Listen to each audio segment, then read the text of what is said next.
We're going to spend a little time this afternoon talking about extreme wakefulness and hunting errors, how to build them and how to tune them.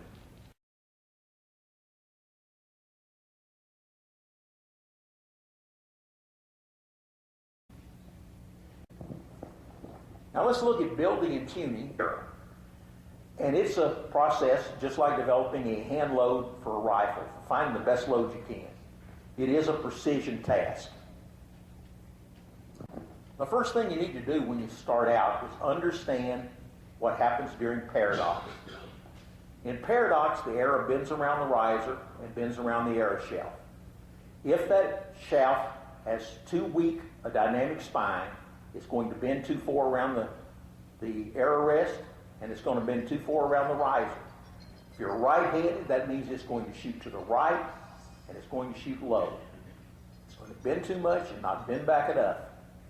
If you have a shaft that's too stiff, it's not going to bend around the riser enough, and it's not going to bend far around the shaft, and it's going to shoot high and left if you're a right-hand shooter. Those will be just the reverse if you're a left-hand shooter. Now, as we discussed earlier, and as our friends in New Guinea can tell us, having a true center shot is not your friend when you're working with EFOC arrows. Because the closer you get to center shot, the stiffer that arrow has to be. And a stiffer arrow usually means a heavier shaft. And that heavy shaft is going to detract from the FOC that you're getting. Now you want to start with the point weight that you want using field points. This is by far the easiest method. You have to get past the idea of, I shoot a 29-inch arrow. My arrows are always going to be cut at 29 3/4 inches. If you do that, the only way you can tune is by changing the point weight. And that's not a good way to build an EFOC arrow. So you start with the point weight you want on a full-length shaft. You want to use the lightest grain per inch shaft that you can get to work. A couple of shafts that are real popular now are the Victory High Velocity, which in a 300 shaft is 7.2 grains per inch.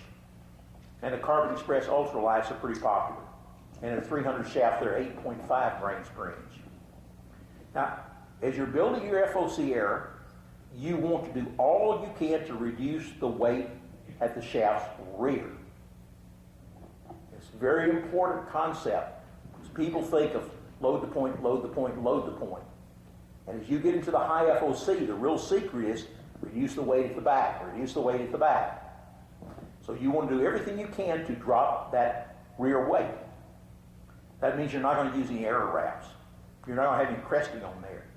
You're going to use the smallest fletching you possibly can. And you're going to use feathers, not vanes, because they're lighter.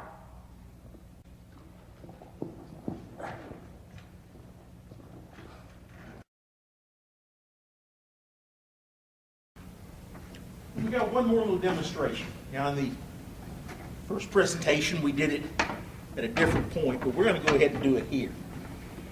What I'm going to do is, here's the paper out of here, and I'm going to use this as a balance point. You can clamp on there.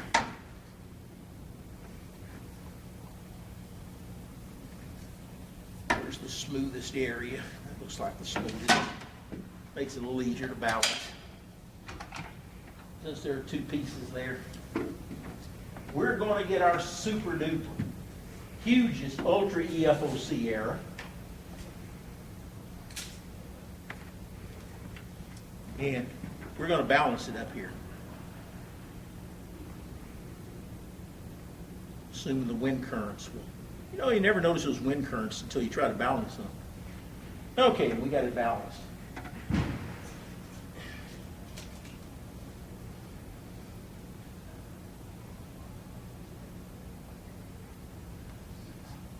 Okay, so we've got a paper clip, and then down here, we'll take these off for a minute.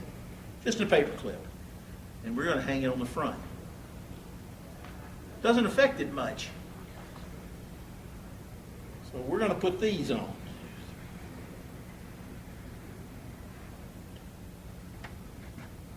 One more.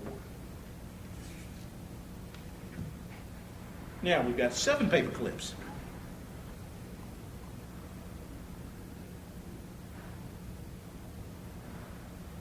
Hanging off the front. Still didn't change the balance point. Let's take that off. Let's take all of these off there. Go back to our 1 paper clip. And back here at the 28-inch point, we're going to put this 1 paper clip on this long rear lever arm. And you've got to remember, we've got several ounces up front, way heavier than you're ever going to have the point of your error, unless you happen to live in New Guinea. And that's why you do everything you can to reduce the weight on the rear end of your arrow when you're trying to get high amounts of FOC. That long lever arm, very small change in weight, is going to do a lot more to change the FOC of the arrow than a huge amount of change in the weight on the point.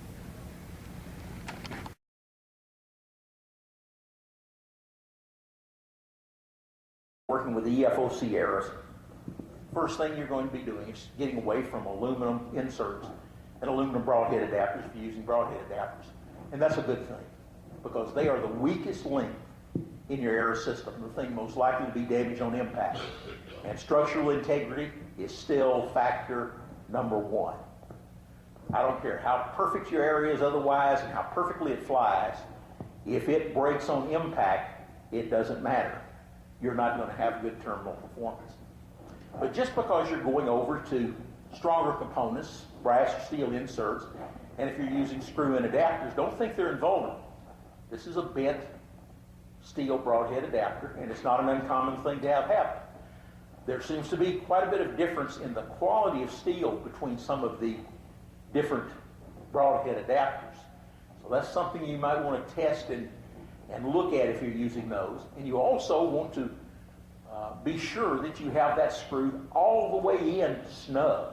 Now on my serious hunting arrows, I Loctite them in place, because if it's out just a part of a turn, it becomes very easy to bend these steel broadhead adapters. And the same holds if you're using some of the newer, there are some new 1-piece screw-in broadheads out there that are heavy enough to make good Ultra EFOC arrows. So even if you're using those, they're much better quality steel than you have in these broadhead adapters. They will still bend if they're not uptight. So if you use anything with a screw-in system, it should be Loctite in place. The better solution is to use 1-piece brass or steel insert broadhead adapters if you're using a glue-in system. And that increases the structural integrity of the arrow quite a lot, as well as giving you the weight up front. So it's just something to keep in mind on the point weight. Now let's see if we can move over into tuning the Ultra EFOC arrows.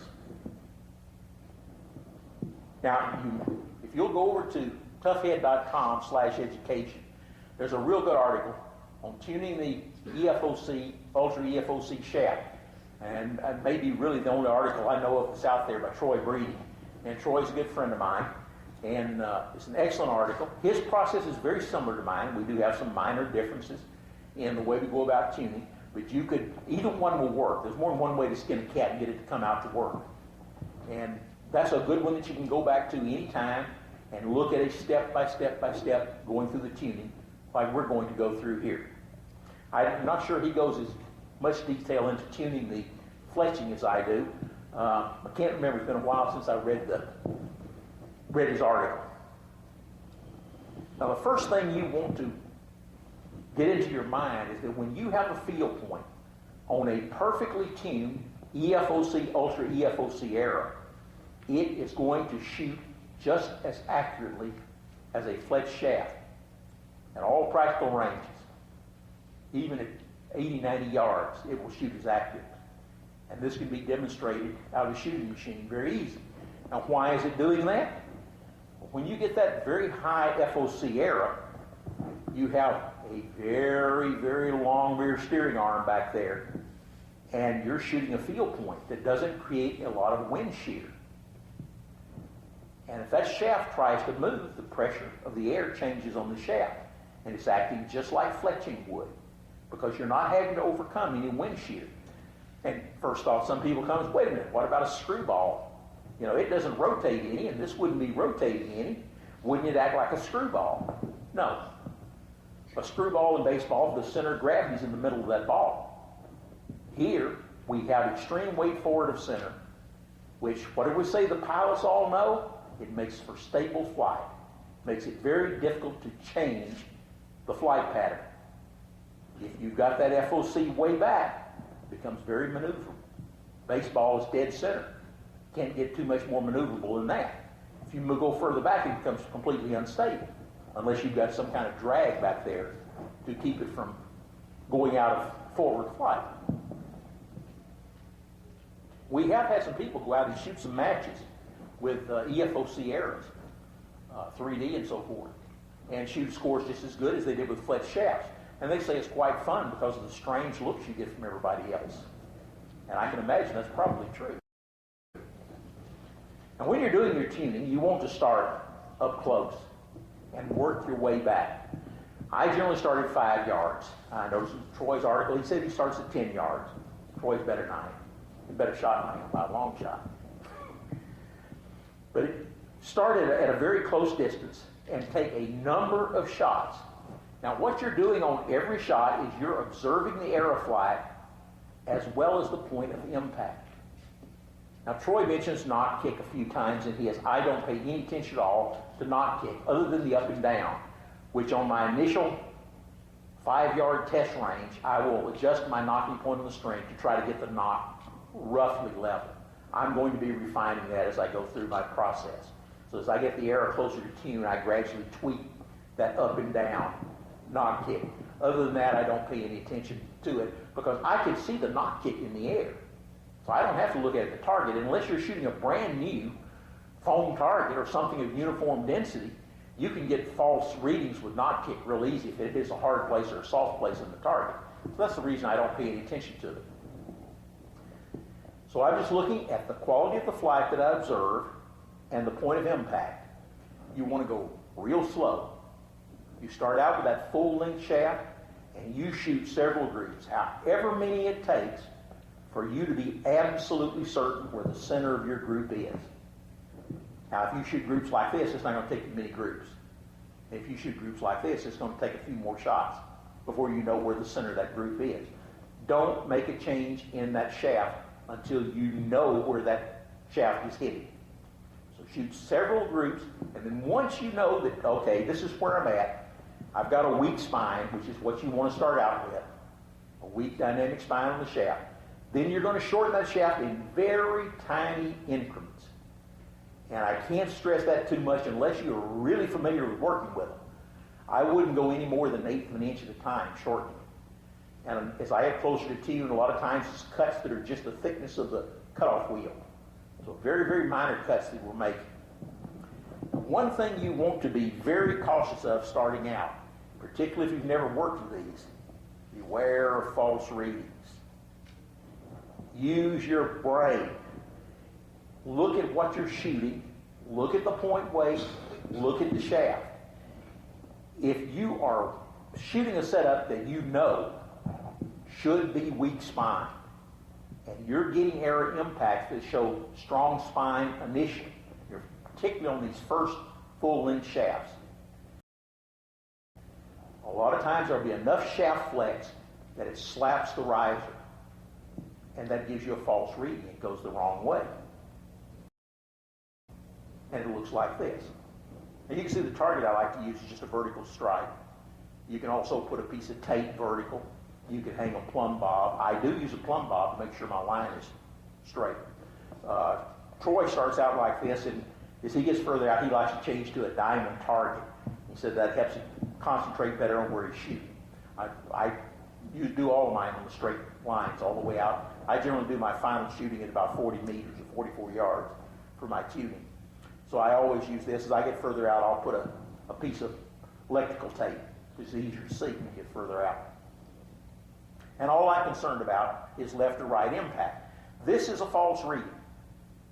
This is a shaft that I know has to be weak, but it's showing strong impact on a full-length shaft.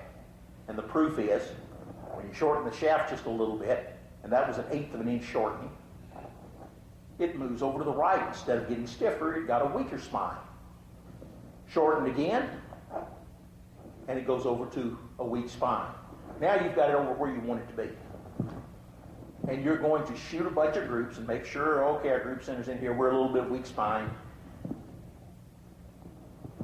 And when it gets to bound like this, where you're slightly weak spine, it's time to move out to a longer range. You do not want to cross over to a strong spine impact. If you do, the only way you can cure it is to add more point weight or scrap it and start with a new shaft. So go very, very cautiously. When I get down to this point, I move out to a longer range because it's going to give me more dispersion. And I'm going to go back seeing something like this or potentially even further over. And I'm going to shoot my group and see where the center is and start shortening down until I get back to here again. Now, when I get out to about 15 yards, I jump all the way out to my final range usually, out at 40 meters. And I will tune because I'm going to use that very tiny A&A fletch. I'm going to tune mine so that it's right on the line. If you're dead set that you're going to use 4-inch fletchings, you better stop with your final tuning like this, because that fletching is going to stiffen the dynamic spine. And if you go all the way over and you put that big fletching on it, it's going to want to shoot to the left. It's no longer going to be in tune. So we want to get it where it's right on the line like that. Straddling the line, that's perfectly all right. You've got group center right on the line like that. They'll be right in there. That's what your tuned arrows should look like, depending on the group sizes that you shoot. Your next step is to fletch up one of the shafts and see that you have the same impact that you do with your bare shaft. They should be absolutely coming in at the same point. Group center dead on the line. I don't worry about if they're getting dispersion up and down. I'm not looking at that. I'm only looking at left and right. That's why I don't change over to a target like Troy does. He wants to get everything right there in one spot. All I want right now is I want that spine, left and right, to be where it should be.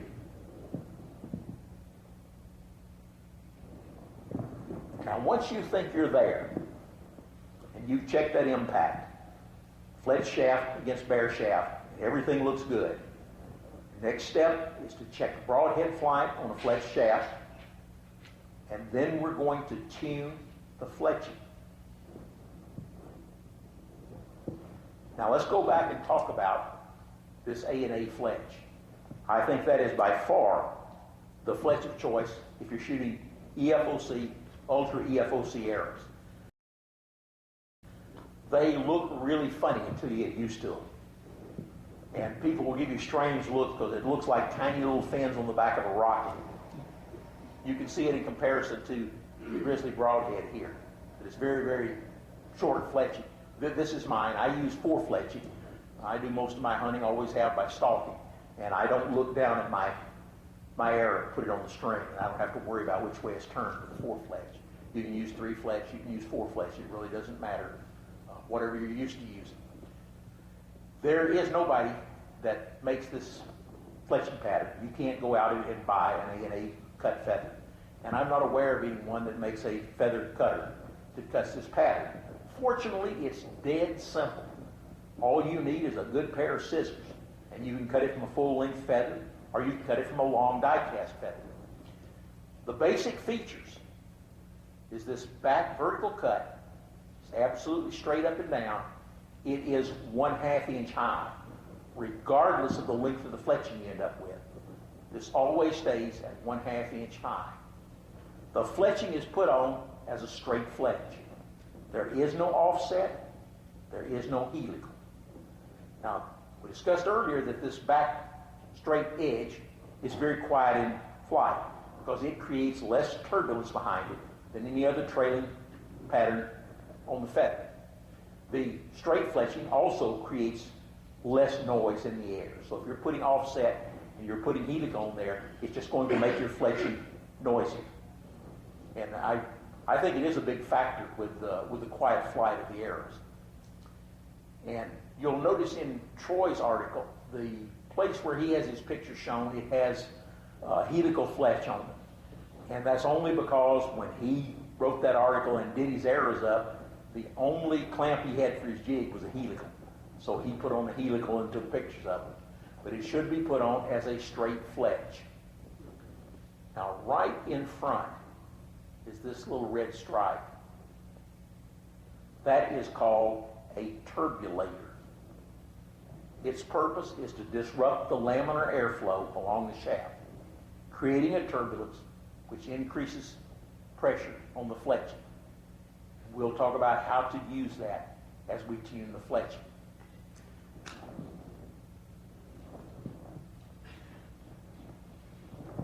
Okay, one of the things you're going to want to do is mount that fletching as far back on the shaft as possible. Oops. Now I have to have finger clearance because I shoot a finger release. That's as far back as I can go. If you shoot with a release aid, you can get that fletching further back. Why do we want it further back?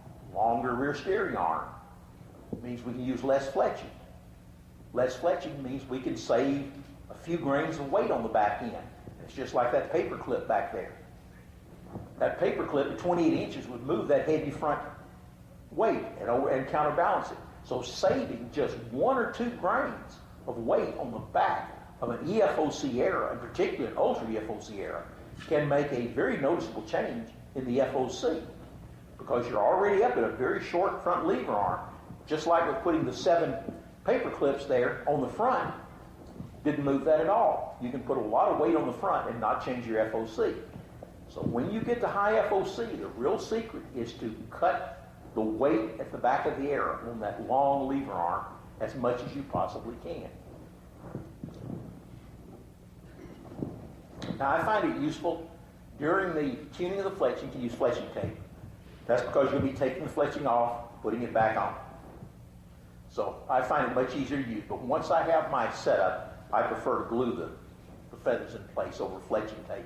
I've had some problems in extreme heat with fletching tape wanting to move on me, wanting to shift a little bit. Overall, probably hadn't had too much trouble with it, but not in very, very hot climates. I wasn't real pleased with it. The next thing we're going to do now is verify our broadhead tuning. So we know that we've got our fletched field point and our fletched bare shaft shooting right together. Everything looks fine. So we're going to take a broadhead that matches in weight, the broadhead that you want to use, matching in weight to the field point that you've tuned with. And you're going to put ample fletching on it to be certain you can stabilize that broadhead. Every broadhead design has its own unique individual wind shear. All of the fletching we need on the back of this arrow is to overcome whatever wind shear the broadhead created. Because we have a field point bare shaft that shoots perfectly with no fletching at all. So the only thing we're introducing as a variable is wind shear of the broadhead. So mount your broadhead up and put enough fletching that you're sure that it's going to overcome that wind shear, and shoot it and just watch the flight. Be sure you have good, stable, quality flight. You're not seeing any dipsy doodles here and there. It's not waving at you as it goes down the range.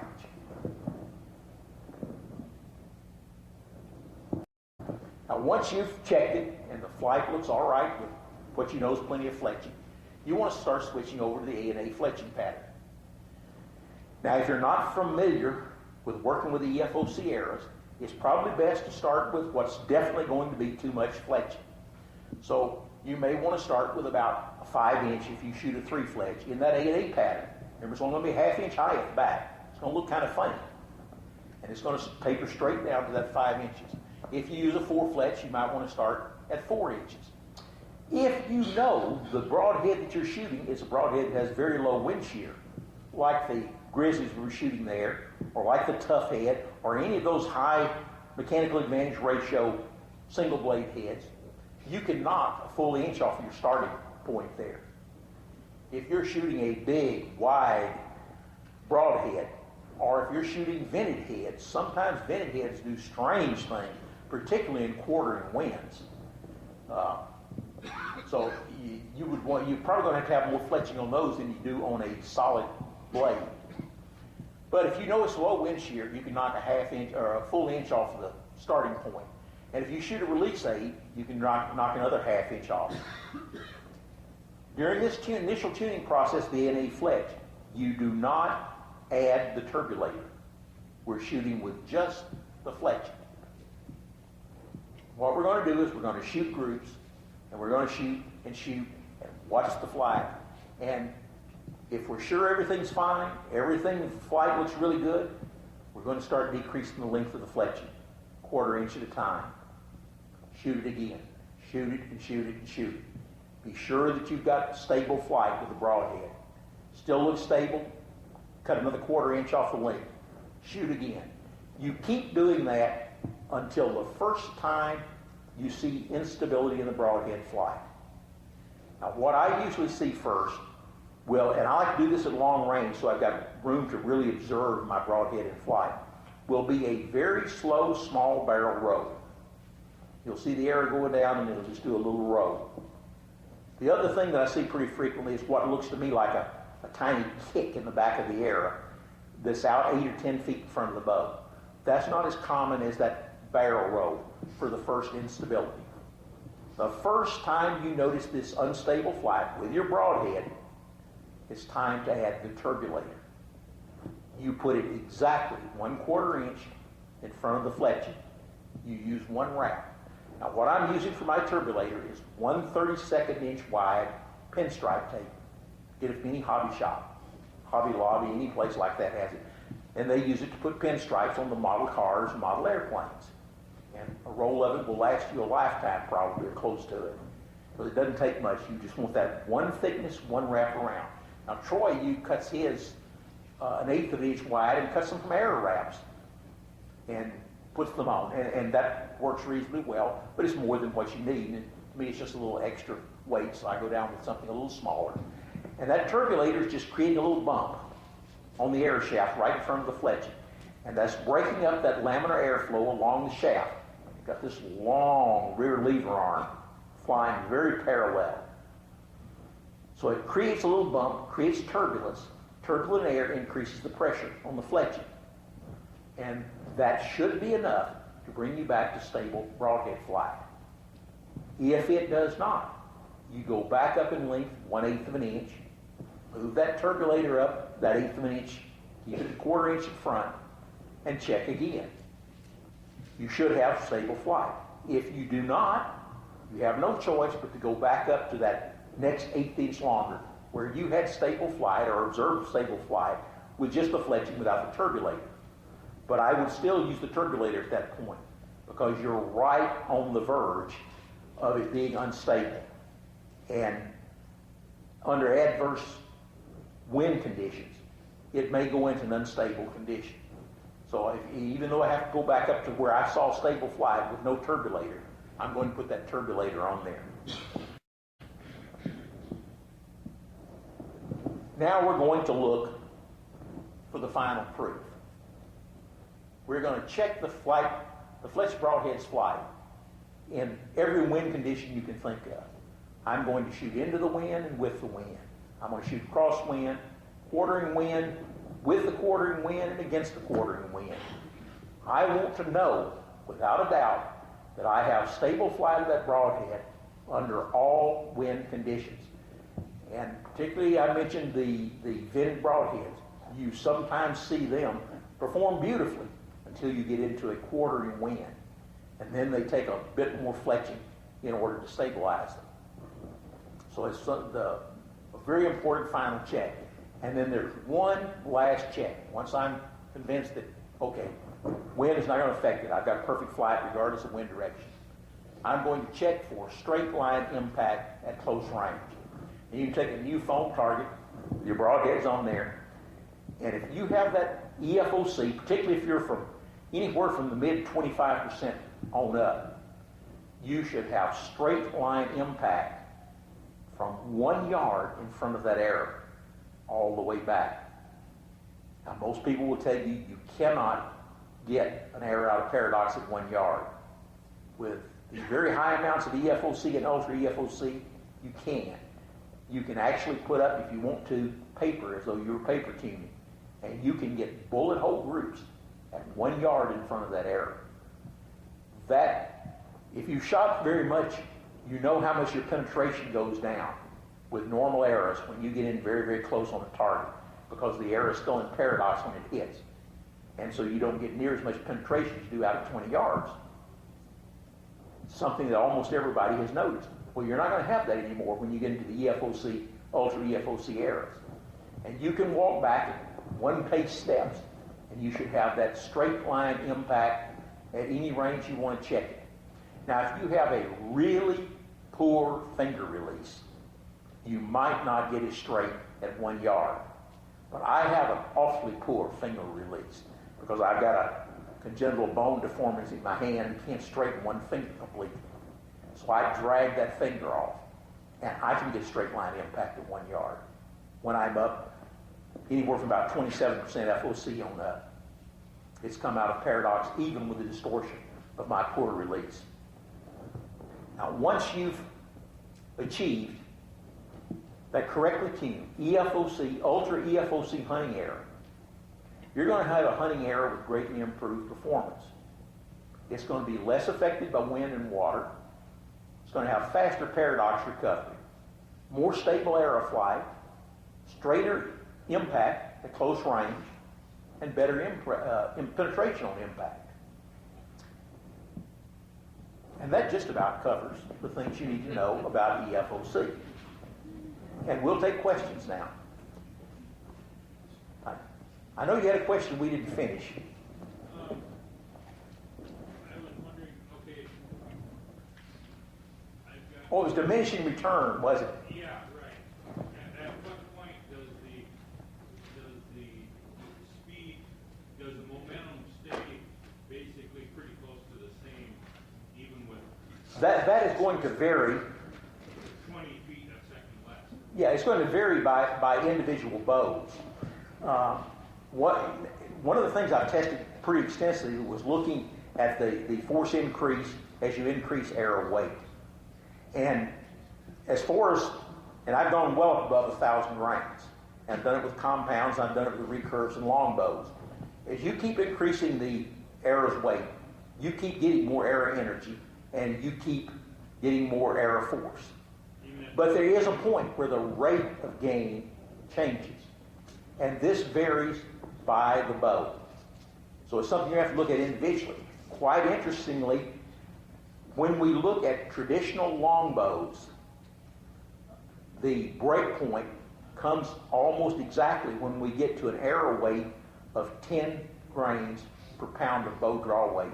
And I think that's where the old rule of thumb comes from, that somebody noticed, hey, I get arrows that are heavier than that, my performance is not going up as much. And that probably dates back centuries that somebody noticed that. And that rule of thumb has stuck with us forever of use 10 grains of arrow weight per pound of bow weight. But when you plot it off with those traditional longbows, they virtually all fall right there. If you look at the modern hybrid longbows, it's particularly the very high performance ones, it's up around 15 or 16 grains of arrow weight per pound of bow weight before there's a slowing of the rate of gain. So it's going to vary by the type of bow that you shoot. It does exist in there, but it's pretty far up. Way heavier than most people are shooting arrows. I'd like to ask you a question where you can find these charts about recommended shafts, arrows, and all this in regards to kinetic energy. Where can you find some kind of a chart of a recommended momentum for a particular type of animal that you want to hunt? There's probably not one that's well established. If you're using conventional arrows, and depending on the animal, of course we worked a lot with the buffalo. If you're using most of your normal arrows, I'd say that you need a momentum of somewhere about 0.45, 0.55, 0.56 for the Asian buffalo and the Cape buffalo. That would I can pretty well delineate, but no one has done enough work to come anywhere close to delineating. But now we're seeing the influence of FOC that I didn't really get to do until the last year I was testing before I had my spinal injury, which pretty much ended my testing.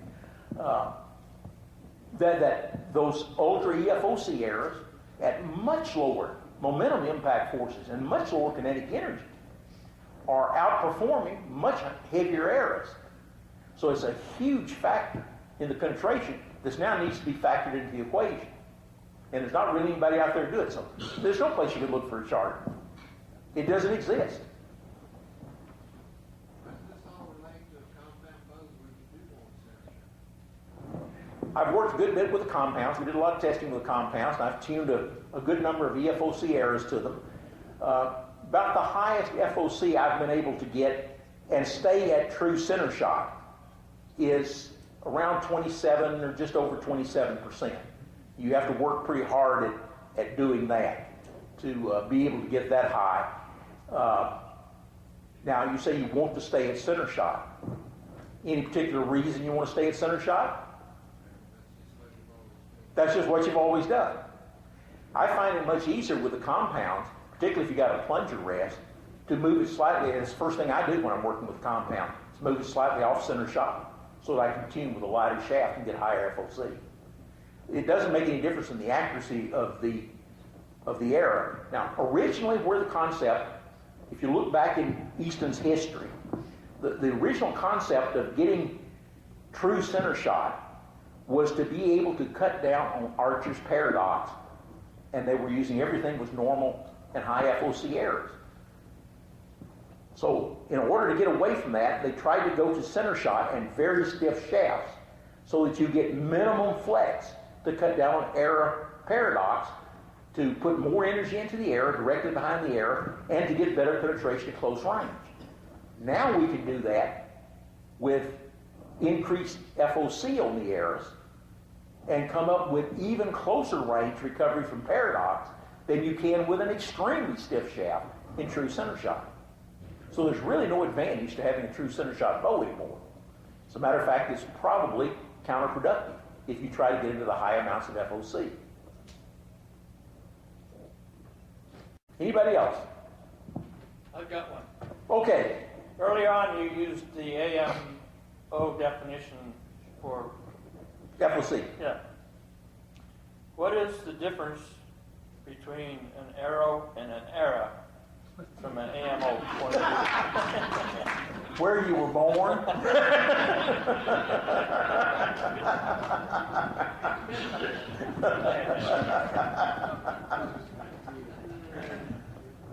Yes, sir. Is this information on your website? Oh, I don't have a website. It is on numerous websites.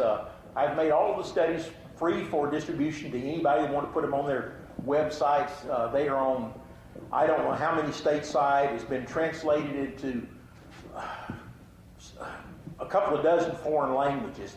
So it's scattered around the world in almost any language you want to find. They're out there. But I don't have a website of my own anywhere per se.